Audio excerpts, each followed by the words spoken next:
పైగా ఈయన దృష్టిలో, చంద్రబాబు దృష్టిలో అది ఒక తరగని గనిలాగా తన అవినీతికి పనికొచ్చే రకంగా ఏర్పాటు చేసుకుంటున్నాడు. ఆయనకు ఒక క్యాపిటల్ కట్టాలనే ఉద్దేశం లేదు. ఆ క్యాపిటల్ ఎంత ఎక్కువ ఖర్చుతో గన మొదలుపెట్టి ఎంత దీర్ఘకాలం నడిస్తే అంత ఆదాయం ఎక్కువ వస్తుందని దీంతోనే చూస్తున్నాడు తప్ప, ఒక కామదేవుని లాగానో ఒక అక్షయ పాత్ర లాగా చూస్తున్నాడు తప్ప రాష్ట్రానికి ఒక మంచి క్యాపిటల్ అండ్ ఒక గ్రోత్ ఇంజన్ లాగా పనిచేసే క్యాపిటల్ లాగా ఆయన ఆలోచనలు లేదనుకున్నాడు. గుర్తించాకనే ఈ మార్పు అనేది ఆ రోజు అనుకున్నాం. ఇప్పుడు అది ఫర్దర్ ఇంకా డీప్ పోతుంది. ఇప్పుడు ఆయన లెక్కల ప్రకారమే 2 లక్షల కోట్లు ఇదే అవుతుంది అనుకున్నప్పుడు అది ఇప్పుడు 45,000 కోట్లు ఎంతతో ఆపితే అది బెటర్ కదా. 45,000 crores ఎంతో వాటెవర్ ఇప్పుడు పెడుతున్న దాన్ని అక్కడితో ఆపేస్తే ఆ మేరకన్నా సేవ్ అవుతుంది. నువ్వు పెట్టే ప్రతి రూపాయి వృధా అయినప్పుడు ఏ రూపాయి దగ్గర ఎక్కడో ఒక చోట మనం ఆపించడం అది ప్రజలందరి బాధ్యత. ప్రధాన ప్రతిపక్షంగా మా వైఎస్ఆర్ కాంగ్రెస్ పార్టీ బాధ్యత కాబట్టి కనీసం ఇంకన్నా స్టాప్ చేయి అని చెప్తున్నాం. ఈ రోజుకి అదే చెప్తాం, రేపు అదే చెప్తాం. రాష్ట్రం అధికారంలో ఉన్నప్పుడు 3 రాజధానులు అన్నారు, ఇప్పుడేమో ప్లాన్ బి అని మావిగాంతో ప్రజల్ని ఇబ్బంది పెట్టే చర్యలకి వైఎస్ఆర్సీపీ చేపడుతుందని చెప్పాలని ముఖ్యమంత్రి పదే చెప్తున్నారు. కొద్దిసేపటి క్రితం క్యాబినెట్ లో కూడా అదే విషయం చెప్పారు. క్రిమినల్ యాటిట్యూడ్ తో ప్రతిపక్ష నేత వెళ్తున్నారు, దాన్ని నీట్గా ఎదుర్కోండి అని చెప్పి కూడా చెప్పారు. అంటున్నారు కదా. ఆ రోజుకు సంబంధించినంత వరకు ఎందుకన్నామని నేను ఇంతకుముందు చెప్పాను. ఈ రోజైనా ఆ రోజైనా రేపైనా రాష్ట్ర వనరులను ఎంత వీలైతే అంత ప్రొటెక్ట్ చేసుకోవడం, రాష్ట్రానికి వచ్చే ఆదాయాన్ని జుడిషియస్ రియల్ ఏదైతే అవసరమో డెవలప్మెంట్కు వెల్ఫేర్కు దానికి ఫిల్ఫరేజ్ లేకుండా ఇచ్చేయడం, రాష్ట్రం సర్వతోముఖంగా అభివృద్ధి చెందేట్టు చూడడం, ఓ బ్రహ్మాండమైన గర్వంగా చెప్పుకోగలిగిన ఒక క్యాపిటల్ను కూడా అందులో భాగంగా కలిగి ఉండడం, దాంట్లో తప్పు లేదు. అదే కావాల్సింది కూడా. జగన్మోహన్ రెడ్డి గారు చెప్తున్నది ఆ సొల్యూషన్. ఆ రోజు చెప్పిన దానికి రీజన్ నేను ఇంతకుముందు చెప్పాను. ఆ రోజైనా ఈ రోజైనా రేపైనా చంద్రబాబు నాయుడు గారు పెట్టే ఖర్చుతో ఆయన ఎక్కడి నుంచి ఆ అప్పులు ఇప్పుడు పుట్టడం కూడా ఇమ్మీడియట్ అసాధ్యం. వచ్చినవన్నీ డైవర్ట్ చేసుకుంటూ ఆయన పోయినా ఆ 2 లక్షల కోట్లో 3 లక్షల కోట్లో అది తీసుకొచ్చి పెట్టినా అది నెక్స్ట్ 10 ఏళ్ళు 20 ఏళ్ళు పూర్తి కావడం అసాధ్యం. అంతవరకు రాజధాని ఉండదు. సో ఏతావాత తేలేదంటే చంద్రబాబు నాయుడు ఆలోచనల ప్రకారం పోతే రాష్ట్రానికి రాజధాని అనేది ఉండదు. కానీ రాష్ట్రం అప్పుల ఊబిలో మరింత లోతుగా కూరుకుపోవడానికి అది దోహదపడుతుంది.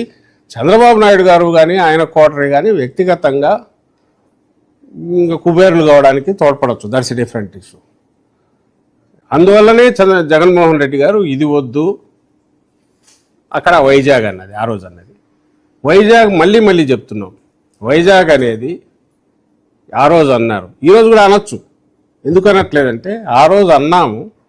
అన్న తర్వాత చంద్రబాబు నాయుడు గారు తన బినామీలతో వేరే వాళ్ళ ద్వారా కోర్టుకు పోయి టెక్నికల్ గ్రౌండ్స్ మీద వీటి మీద ఆపించినప్పుడు డిలే అయింది. లేకపోతే వెళ్ళిపోయేది. అప్పటికి అక్కడే లేదు. ఇక్కడ జ్యుడిషియల్ మన ఇది లెజిస్లేటివ్ క్యాపిటల్ ఇక్కడ ఉండేది. కర్నూలు కోర్టు జ్యుడిషియల్ క్యాపిటల్ ఉండేది ఆచరణలో. వైజాగ్కు పూర్తి లక్షణాలు స్ట్రైట్ ప్లగ్ అండ్ ప్లే లక్షణాలు దానికి ఉన్నాయి, అందరికీ తెలుసు. ఎందుకంటే కాస్మోపాలిటన్ సిటీ. ఇప్పటికే అన్ని ప్రాంతాల నుంచి అక్కడ వచ్చి ఉండేవాళ్ళు ఉన్నారు.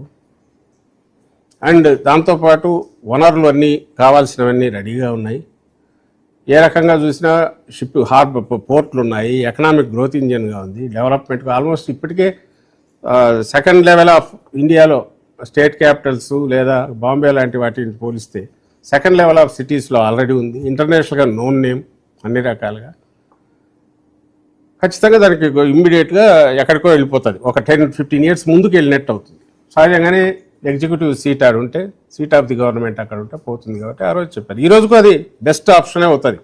అయితే ఈరోజున్న పరిస్థితుల్లో ఇప్పుడు మళ్ళీ 2వ టర్మ్ వచ్చాడు. అవునన్నా కాదన్నా 29 వరకు చంద్రబాబు నాయుడు గారు ఉంటారు. కాబట్టి ఇక్కడే చేస్తున్నారు. కాబట్టి ఈలోగా జగన్మోహన్ రెడ్డి గారి ఆలోచనల వల్ల, చంద్రబాబు నాయుడు ఆలోచనల వల్ల కాదు, మచిలీపట్నం పోర్టు మొదలై సుమారుగా పూర్తి వచ్చింది. కాబట్టి ఆ పోర్టు కూడా పూర్తి అవుతుంది. కొంచెం ఖర్చు పెట్టాల్సి వచ్చినా కూడా ఇక్కడే దేర్ ఇస్ స్కోప్ ఉంది.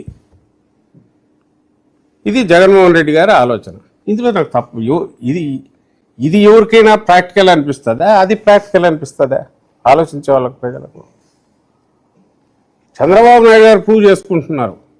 19-24 మధ్య జగన్మోహన్ రెడ్డి గారు ఉత్తరాంధ్ర ప్రజల ఆకాంక్షలను కానీ, ఇక్కడ ప్రజల ఆకాంక్షలను కానీ, రాయలసీమ ప్రజల ఆకాంక్షలను కానీ దృష్టిలో పెట్టుకొని 3 క్యాపిటల్స్ పెట్టి అందరినీ సాటిస్ఫై చేసే ప్రయత్నం ఆయన చేస్తే, ఆ రోజు Chandrababu Naidu garu he was against and he's against Vizag and Kurnool. Vizag against తను వ్యతిరేకము అనడం ద్వారా ఉత్తరాంధ్రకు వ్యతిరేకమని స్పష్టం చేశాడు. కర్నూలులకు అది వద్దని చెప్పి ఎగతాళి చేయడం ద్వారా రాయలసీమకు వ్యతిరేకం అనేది అక్కడ చేశాడు. ఇప్పుడు 24 ఎన్నికల్లో గెలిచాక ఈయన మచిలీపట్నం, విజయవాడ, గుంటూరు కూడా వ్యతిరేకం అనేది రుజువు చేసుకుంటున్నాడు. ఏం మెసేజ్ ఇస్తున్నా అంటే ఈయనకు ఏమి పట్టట్లా. ఆ అవుట్ ఆఫ్ నోవేర్ మధ్యలో ఉన్న ఏదైతే తన ఒక అవినీతికి గనిలాగా ఎంపిక చేసుకున్న ఏ కనెక్టివిటీ లేని ఆ 1500 ఎకరాల కోర్ క్యాపిటల్ ఏదైతే ఉందో ఇది తప్ప ఆయనకు ఏం కనిపించట్లా. అక్కడ ఎందుకు జనం లేరు? మరి ఆయన ఎమోషనల్ కాంటాక్ట్ ఎవరితో ఉందంటే డబ్బుతో తప్ప దేంతో ఉన్నట్ల. ఆయనకు ఎమోషనల్ అటాచ్మెంట్ అక్కడ ప్రజలు లేరు. ప్రజలు లేరంటే నా ఉద్దేశం 29 గ్రామాలు లేరని కాదు, ఒక నగరానికి కావాల్సిన హంగులు లేవు. అక్కడ ఉన్నవాళ్ళు వ్యవసాయం మీద బ్రహ్మాండంగా, పచ్చని పొలాలు బ్రహ్మాండంగా ఉన్నారు.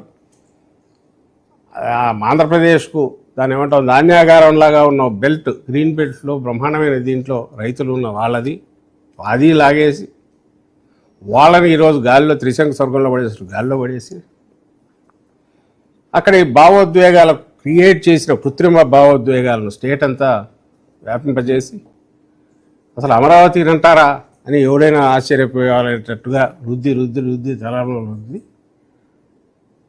ఒక భ్రాంతి క్రియేట్ చేసి ఆయన ఈ గేమ్ ఆడుతున్నాడు. ఇందులో తాను నేను ఇంతకుముందు అన్నట్టు అటు వైజాగ్ ఆయనకు పడదు, కర్నూలు పడదు, ఇప్పుడు విజయవాడ పడదు, గుంటూరు పడదు, మచిలీపట్నం పడదు.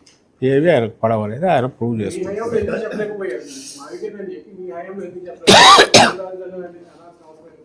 ఏమంటారు?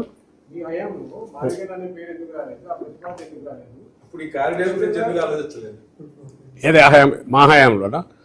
మా హయాంలో కారిడార్ గురించి ఎందుకు అదే చెప్తున్నా కదా. వైజాగ్ ఆప్షన్ అనేది మనం ఈ స్టేట్లో అది ఒకటి ఉంది అనుకుంటే, వైజాగ్ అనేది కూడా పార్ట్ ఆఫ్ ఏపీ అనుకుంటే, వైజాగ్కు మించిన సిటీ ఏదన్నా ఉందా? మనకున్న అన్ని రకాలుగా ఫస్ట్ నంబర్ 1లో వచ్చే సిటీ ఏదన్నా చెప్పుకోగలిగిందంటే వేరే ఏమన్నా ఉందా? పోనీ ఈరోజు చంద్రబాబు నాయుడు గారు ఏమన్నా వేరే ఉందని చెప్పగలుగుతున్నాడా? ఆయన తెస్తున్న పెద్ద పెద్ద సాఫ్ట్వేర్ కావచ్చు, ఇంకోటి కావచ్చు,